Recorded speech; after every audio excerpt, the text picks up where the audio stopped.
Bom dia, galera do oitavo ano, tudo bem com vocês? Vou puxá-los um pouquinho para cá, pra gente iniciar a nossa aula, né?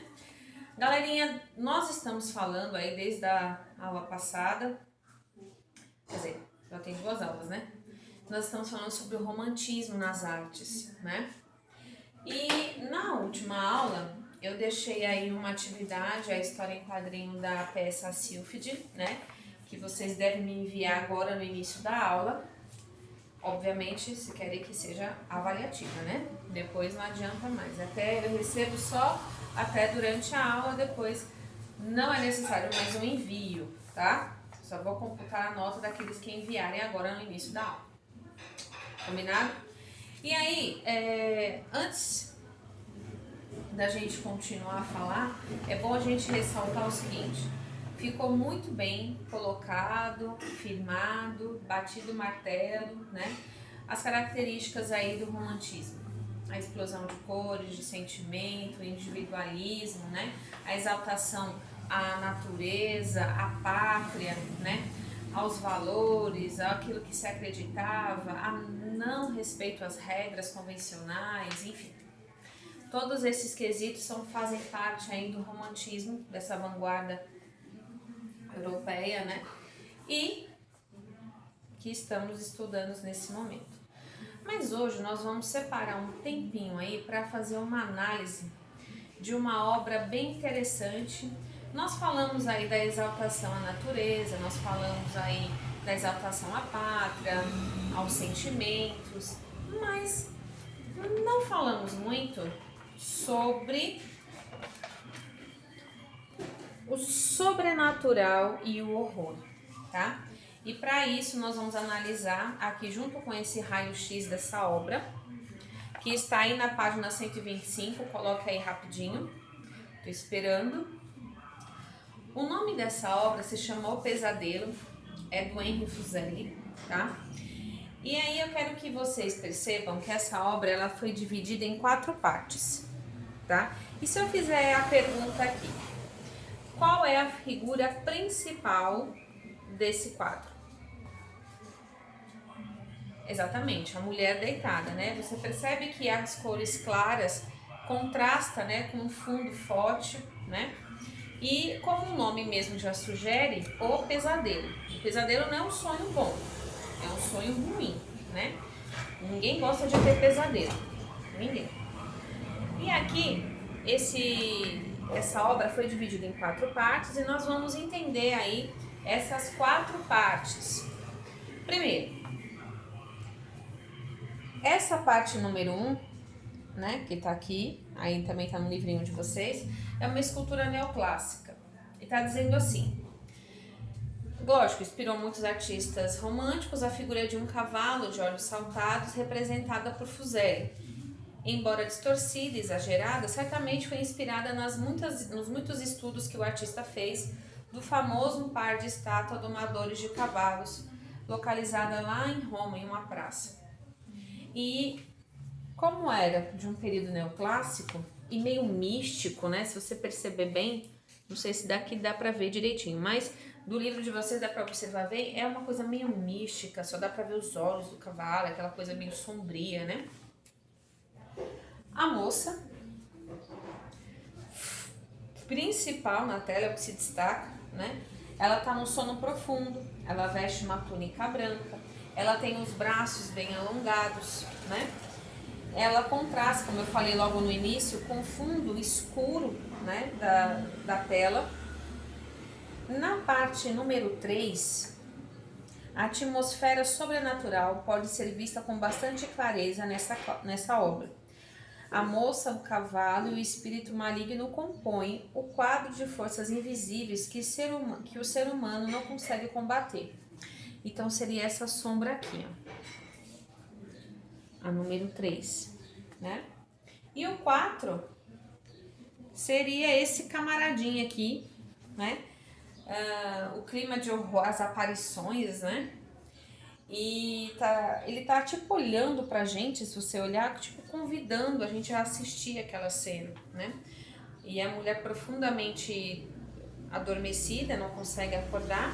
E aqui a gente percebe esse tipo de de estrutura, né, do romântico. Então, quebra um pouco aquela ideia de que o romântico é só suspirar. Não, né? Tinham outros elementos também que se faziam presentes, né, nessa vanguarda. E é bom ressaltar também, deixa eu ver aqui se era aqui. Aqui tem mais uma característica, né? Da mulher, ela seria como se fossem as estátuas romanas, bem brancas, bem, né, alongadas, etc. Até aí tá tudo jóia.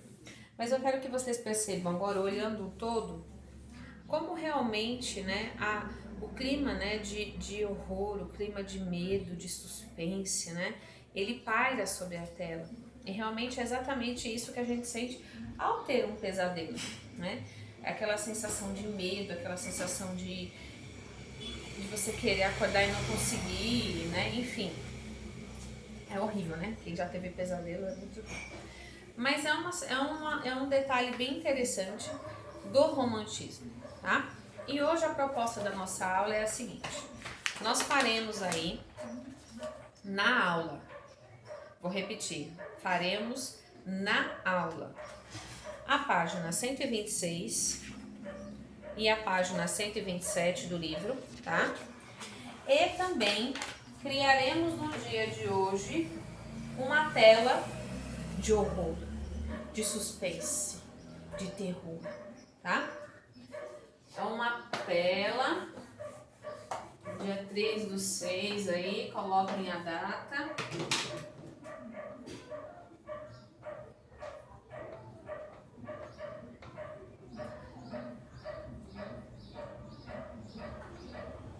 Tela.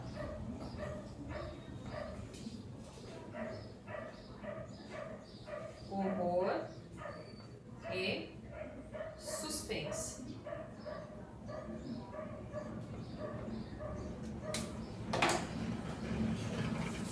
Repare que pode ser, né? Não pode ser essa ideia aqui do pesadelo, que essa aqui a gente já viu, né? Tem que ser uma sensação diferente, né? Uma aparição, um monstro, enfim, vocês são bem criativos, eu sei que isso a gente vai conseguir desenrolar numa boa. Então, na aula de hoje, faremos aí as 2 páginas, né, do livro, as questões, as atividades, e faremos esse desenho extra, trabalhando esse tema do sobrenatural e do horror dentro do romantismo nas artes, tá certo? Por que, professora, essa tela de horror, de medo, né, faz parte do romantismo? Boa pergunta. Porque, como eu falei para vocês, o romantismo é a expressão dos sentimentos. E sentimento, não tem só sentimento bom, existem sentimentos ruins também, né? E o medo é um deles, né? O horror é um deles, né? O pânico é um deles. Então, todas essas obras que mexem muito com essa parte emocional está ligado ao romantismo, justamente porque é uma vanguarda que trabalha, né, todas essas explosões de emoções, tá? E a gente percebe o quanto as cores, detalhe muito importante que vocês precisam observar.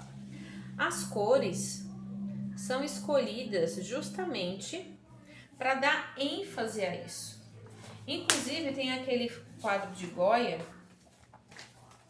que inclusive passou no vidro do professor Jojo, que é aqui esse homem que está prestes a ser fuzilado, né? Como ele falou, ele tem aparência aí, ele está aqui como Jesus, né? Que está prestes a perder a vida, sendo ele inocente. Reparem também como ele foi iluminado e todo o entorno dele, né, foi escurecido para que ele tivesse destaque. A mesma coisa aqui, ó.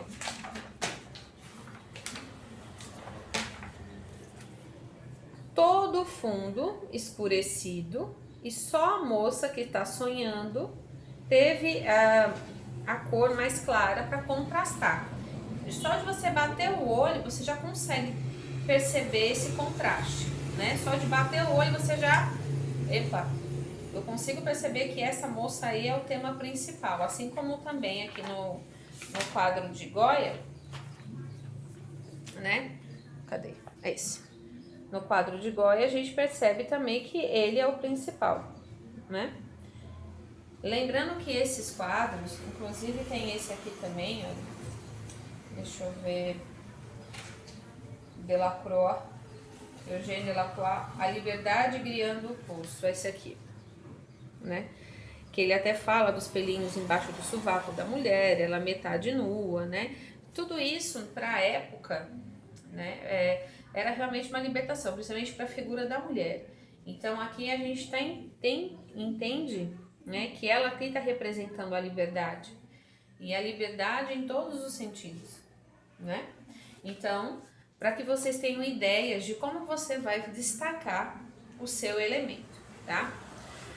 Vou dizer a vocês, eu quero um quadro que traga terror, que traga suspense, medo, mas pelo amor de Deus, me poupe sangue, né? Me poupe aí, além dos... não extrapolem muito não, né? Principalmente os meninos que gostam desses joguinhos aí de ação e tudo mais, é um mata-mata e tal. Tentem ser suaves, é um horror comedido. Nada de coisas muito macabras, essas coisas que eu tenho medo. Mentira. É porque não acho conveniente, tá?